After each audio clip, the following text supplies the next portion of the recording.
Hey everyone, Mike Pelonzi back with another episode of Safe and Sound. I'm very excited today. As you see, we have a special guest on the set, my dog Charlie. And also, another special guest, longtime friend and vet, Rick Southgate from Boris Veterinarian. Thanks for being here, Rick. Happy to be. Thanks for having me. We've been going to Rick for the last 10 years, ever since we got this little girl. And I thought, you know what, the holidays are coming. We talked about animal safety and decorations and different treats. So, want to talk to you about that. First, how long have you been a veterinarian? Yeah, so I'm a veterinarian and the medical director up at Boris Veterinary Clinic. I've been a vet for about 16 years now. I've been at that practice for about 11, so quite a while. Yeah, almost as long as we've been going to Yeah, 10 years. Absolutely. Do you always want to be a vet, or what got you into that? I did. I got really serious probably in like high school about focusing on like science. I really enjoyed that. Obviously, always had a love for animals, so started thinking about a veterinary career then. And I don't know, I guess the rest is history. Went to animal science at University of Connecticut undergrad, and then Tufts Veterinary School for my doctorate. And yeah, it's just every day is rewarding. We get to see different things and help families out and keep their pets healthy. So it's a really rewarding career. Well, I know personally, I get more anxiety bringing it to you than the animals. When my dog gets anxiety, and something goes wrong, we freak out, and we care about our kids, but go take some medicine, go away. My dog gets sick, we're on the phone, we're bringing them in. I hear you. So let's talk about some safety for the holiday seasons, because they are little mischiefs. Dogs, cats, other animals, the minute you take your eye off, and they're like little kids, where'd they go? They'll get into it. So what should people watching be aware of this holiday season for pets? I think it's pretty relevant to the time of year. So I was thinking about Halloween and the holidays that we've got coming up, especially chocolate toxicity is a really common one with the Halloween holidays. So, keeping our pets safe from toxicity is really important. Chocolate's a big one because obviously it tastes great, and small amounts can really be harmful. So especially for a dog like Charlie, a small amount of chocolate could be really devastating. So it really depends also on the type of chocolate, which some people don't know. Different types of chocolate, they have toxicity in them called methylxanthines. Caffeine's one of them.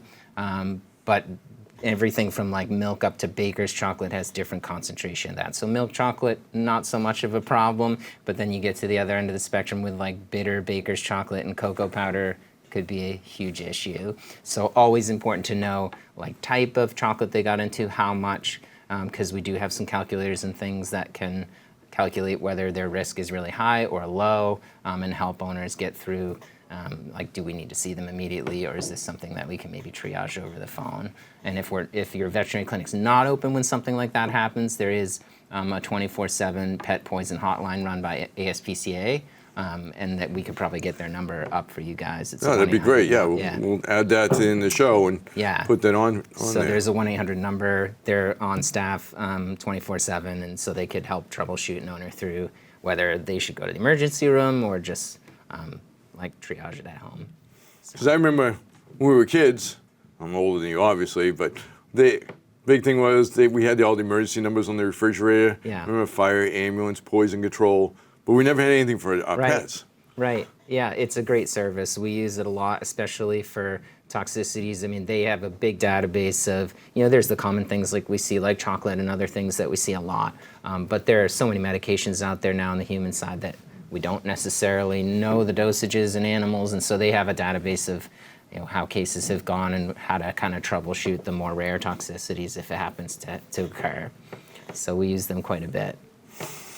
Some people should be aware not to let their kids drop candy on the floor, on pets too. Keep it safe. Yeah, keep it safe. Because I would advocate keep it away from your kids too, but that's okay. Well, we can do that. It has a different effect on them. They're just up all night on that sugar high. Yeah, exactly. 2 a.m, they're still running around. Mm-hmm. But when we were kids, and it's funny, we had dogs, and I don't know if dogs just didn't care back then. We come home and just, what do? You dump everything out on the floor and just start going through the candy. Oh, my boys are the same way. They'll spend an hour trading back and forth. Oh yeah, that's the big hit. Yeah. So that's Halloween. Yeah. Christmas time's coming. Christmas, Thanksgiving. Probably same concern. Sure. Thanksgiving. Yep. Oh yeah, Thanksgiving. Yep. What about Thanksgiving? Anything there? Thanksgiving. Table scraps or anything? My feeling on it, and like what I tell my clients is like we spend as humans like our whole lives figuring out which foods agree with us and which don't, right? And so, but for our pets, we're not always really sure. They kind of eat the same thing every day, so they're used to that consistency. And I would say if you're, thinking about, or if there's a risk for them to get in some table scraps that might not agree with them, just don't. It's not worth it. We definitely see an uptick in stomach upset and GI signs around Thanksgiving especially. So it's just not worth it. Like they don't really know the difference. Like give them a treat or something that treats them well instead of like the tempting table scraps and things that might upset their stomach because nobody wants to be up all night. You'll know if you're up all night taking them out for extra bathroom visits on Thanksgiving night. So we get a lot of calls the next morning for sure. And she's really good at waking us up in the middle of the night if we Already. miss. Oh yeah, already. Besides taking up all the bed, I don't know how a small dog can take up the entire bed, but they do. Small dog, big personality. That's what we say. I like that. Small dog, big personality. Yeah. That's awesome. So they say they get upset stomach. Anything we take for upset stomachs that we can give a dog, or should we just get it from you guys? Yeah, I would say as far as like over the counters, definitely just consult with your veterinarian on that because there might be some other medications. Certain pets are on things that could interact, so definitely give your veterinarian a call if they think it's something that they could handle just over the phone with over the counters. The best thing to do, especially if they're vomiting quite a bit or if they're having a lot of diarrhea as well, is fasting them. So making sure they're hydrated, drinking water available, make sure they stay hydrated, but taking food away until they can either be seen by a vet or until you can contact your vet is probably the best thing you can do. Just fasting them helps settle things down until they can either be seen or help them get over that hump if the vet's not open and you got to wait till the next day. Because a lot of vets aren't open on Thanksgiving, Christmas Day. That's right. Yeah. We're And included you shouldn't in that, be. You shouldn't. You do enough during the week when you're there. Believe me, I see it. So if they were, what we call like protracted vomiting, if they were vomiting like multiple times an hour, that's not probably a dog that should wait until the next day to see their vet. You should probably call the local emergency room. They do have nurses or doctors that'll take a phone call and help triage through whether they want to see you immediately or not. But if they throw up once, you fed them something that might have upset them. Again, just fast, make sure they stay hydrated, and then probably contact your vet in the morning when they're open again. So. No, we just talked about there's a 24-hour poison control number. Is there a 24-hour like an emergency room like people for dogs? Yeah. So there are several in the area. There's Mass Veterinary Referral Hospital in Woburn.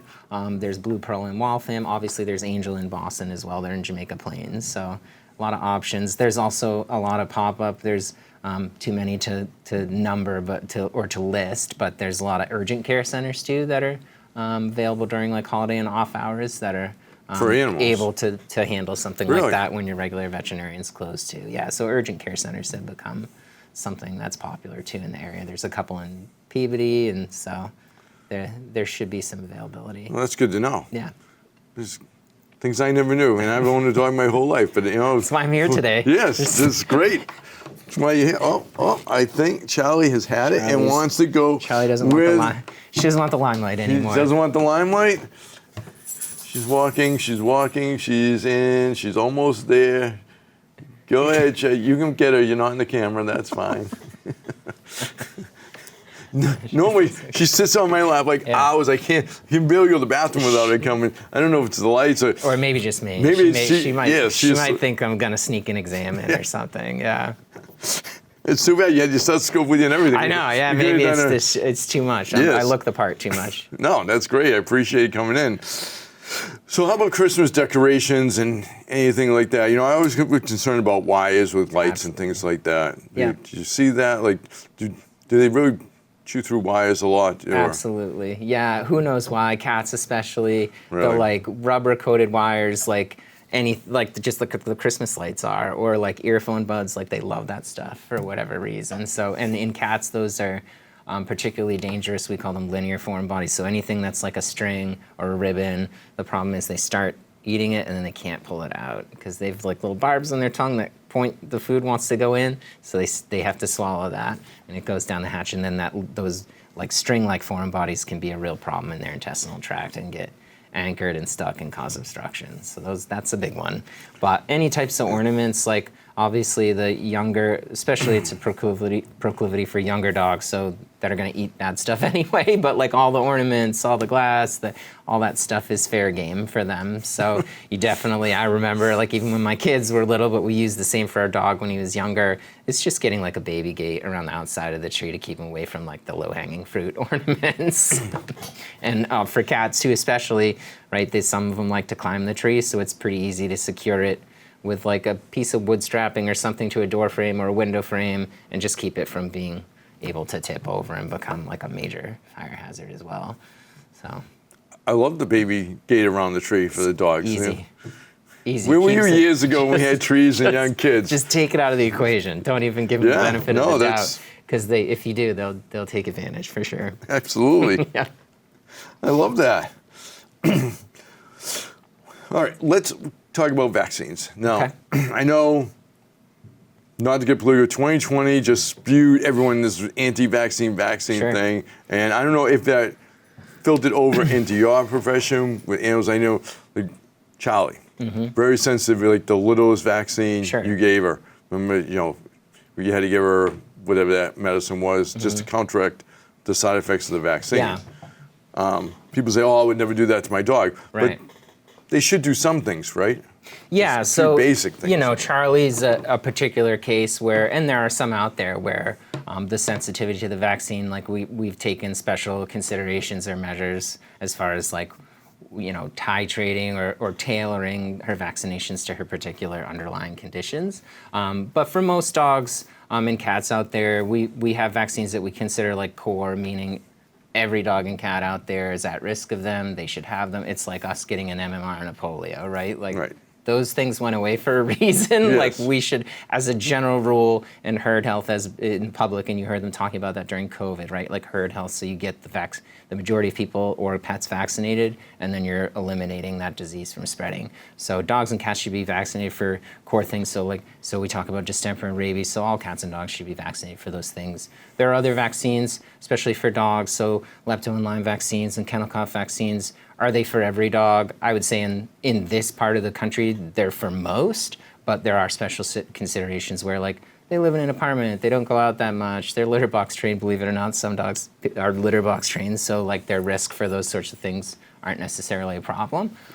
So just something to bring up to your vet. And then leukemia vaccine as well, like something to just discuss with your vet as far as a cat. That's a non-core vaccine for cats, but something that some veterinarians will do based on like their risk assessment and whether like, if they get out sometimes, you might want to consider doing that for your cat as well. So I'd say definitely I'm a huge proponent for core vaccines for sure. They're what keep our pets healthy and Hey, look at Charlie. keep the infectious she's running around. away. Yeah. And that's, you do that fine line with the little bit here and the nausea. And, I mean, if there was any like general, if we, we take an oath, right, to do above all else, do no harm, just like doctors, right? So if we felt as an industry that, vaccines were going to cause more harm than good, we certainly wouldn't be recommending them. So it's for their own protection and safety. And there are a few cases where animals we start maybe tailoring their vaccines to their particular needs, but most are going to need routine vaccination. Yeah. All right. Let's talk about ID tags. I know everyone knows about the chip. Sure, microchips are great. Microchip. Yeah. Just before we started filming, you mentioned something else. Yeah, so microchips are fantastic. Those are going to be implanted by your veterinarian. But what most people don't know is they're not powered by anything, right? So they're just a silicone-coated like microchip. They have a serial number on them. They're usually implanted like right behind the shoulder blades under the skin, so they can't be removed essentially. And all they have is a serial number on there. So like animal control officers, veterinary offices, that's the first thing we'll do if someone brings in a pet and they're like, I found her, we don't know who she is. Scan, see if they got a chip, and then that serial number on that chip is linked to the owner's information. So like their address, their telephone number. It's really important to make sure if you move or do something like that, get that information up to date so that when we do call, because sometimes we call and it's just kind of a dead end, like the cell phone's not in use anymore, or they've moved since then, or it just tracks to a shelter that initially put the chip in and the owners didn't register the chip to their information. So that's really important.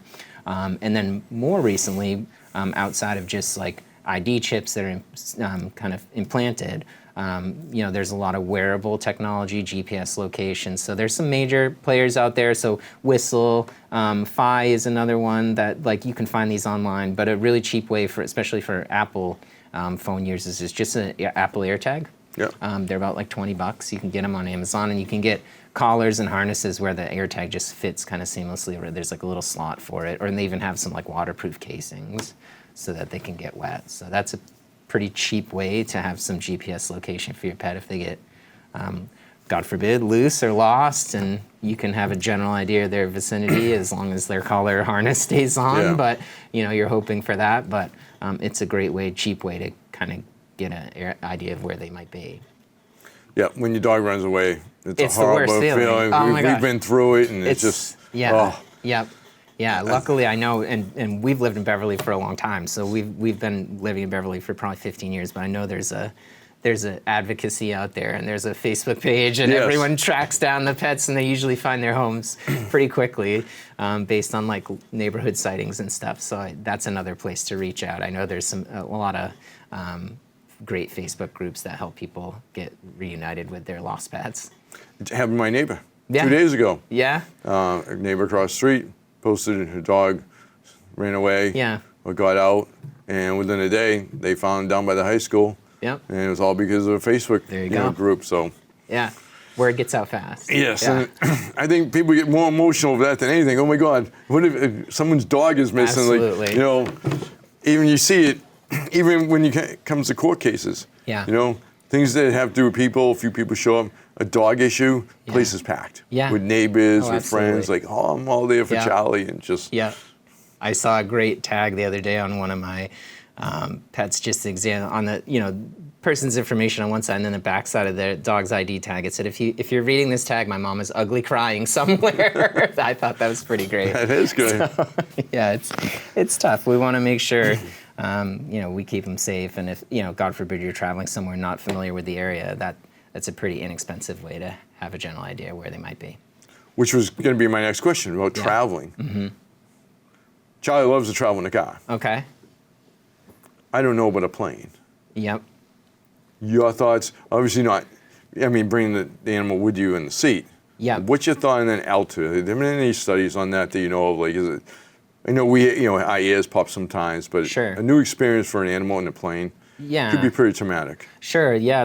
As far as I know, I don't think any of the airlines are allowing like a cargo travel like they used to. That was scary. Yeah. I think liability-wise, I don't think any of the airlines are doing that anymore. So they're in cabin and traveling with their owners.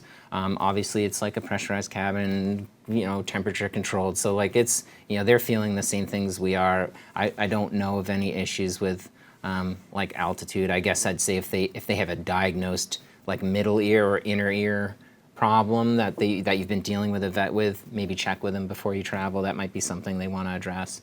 Otherwise, nothing particularly comes to mind. And for those where the owners feel like it's going to be a super stressful trip, maybe some like light sedation or an anxiolytic of some kind, again, just contact your vet because they might be able to help you with that and just help them travel a little bit more relaxed. Yeah. Or just have their teeth cleaned when they come home. They're very groggy. Like right. when you put Charlie out to do her teeth. Yeah. Yeah, it's unfortunate. They, just like us, they recover usually pretty quickly, but it takes a day or two to kind of get their bearings straight again. But always good to keep their health in check, and dental health is a big part of that. So, we like to recommend that when it's time for them, and it keeps them as healthy as we can. Does it go individual case, or do you already schedule, like, we get our teeth cleaned 2-3 times a year, they get called? Because I should know this, but my wife who's sitting there with Charlie takes care of all that. So right. time to go get her teeth cleaned, time for this. It's really variable, and we see certain breeds, and we see certain cats for that matter, dogs and cats that have more dental issues than others. So it's really individual. Some get away with less frequent cleanings, and that's just something that like an annual exam with your vet will help you point out. So we do see some dogs where like they need that annual cleaning or they're in big trouble with their teeth, or cats for that matter. And then we see some, every 2 or 3 years, like a professional cleaning, and then the owners are doing a lot of brushing in between, which can be really helpful. So we don't ask of everyone to brush their cat's teeth. Some can, and then same thing for some dogs. It's just really tough, and like we don't fault the owners for that, right? It's tough. We couldn't do it either, which is why we have them in for professional cleaning and do what can't be done at home. So. Which is why you see Charlie, because we can't, and we have tried, and it's just it's tough. Little success on that. It's tough. Oh yeah. Any type of dog food you like? If you don't want to say, that's fine. I know if you want to endorse anyone or... No one to particularly endorse. There's a lot of good foods out there. There's a couple things, and there's so many good ones now that it's like so hard to keep track of them. So I can offer a few things for owners to help keep their pets, like, I guess, safe as far as the feeding. It's pretty hard to find a dog food that isn't balanced these days. You could, if you're going like bottom shelf co-op and it's in like a burlap bag and not labeled, like your intuition should probably say this isn't the best, but you can look for a label on a dog food or a cat food for that matter. It's called AFCO. So it's basically, that means it's passed basic feeding tests to be balanced. So look for that on any pet food label. And then the other thing I'll say is, like, because owners ask all the time about pet food recalls. Is my dog or cat sick because of like a food recall? There's so many now, and there's recalls there so often. It's hard to keep track of that, but it's easy to register. You can go to fda.gov and you can register for their food recall.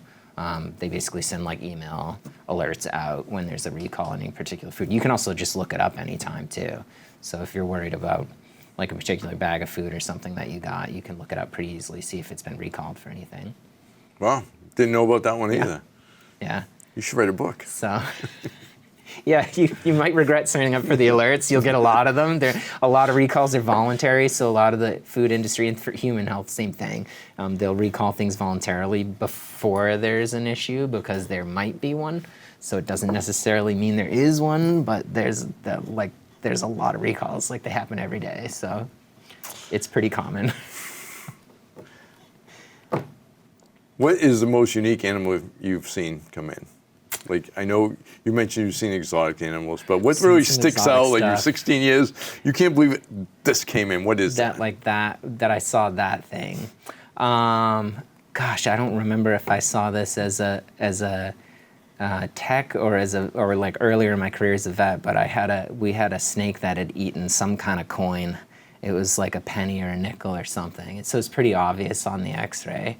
I think it was when I was still a technician. So that was bizarre. Yeah.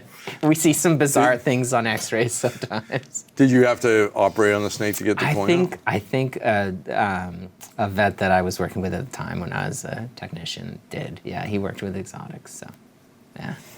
Is exotics sort of more of a specialty, like a definitely brain surgeon as opposed to a GP? Definitely, yeah. So especially if they're really sick, there are veterinarians who are trained with, because the exotics, it's just a whole nother adventure. They're just kind of their own creatures, and there's a lot to know about them, or not, in my case, not know about them. I'm not very knowledgeable with the exotics. So there are veterinarians that are boarded in exotic medicine, meaning they went to vet school for 4 more years than I, to just work specifically with exotic 4 more creatures. Years. How many years is veterinary? Like, yeah. How many years have you gone? The prerequisite is an undergraduate degree, usually in something science-based, although that's kind of changed. So a lot of my classmates, like a good percentage of them were like English or history majors or art, or it was kind of a mix. Most were biology or something along those lines. So 4 years of undergraduate, and that's just the path to getting into vet school, and then 4 years for your doctorate.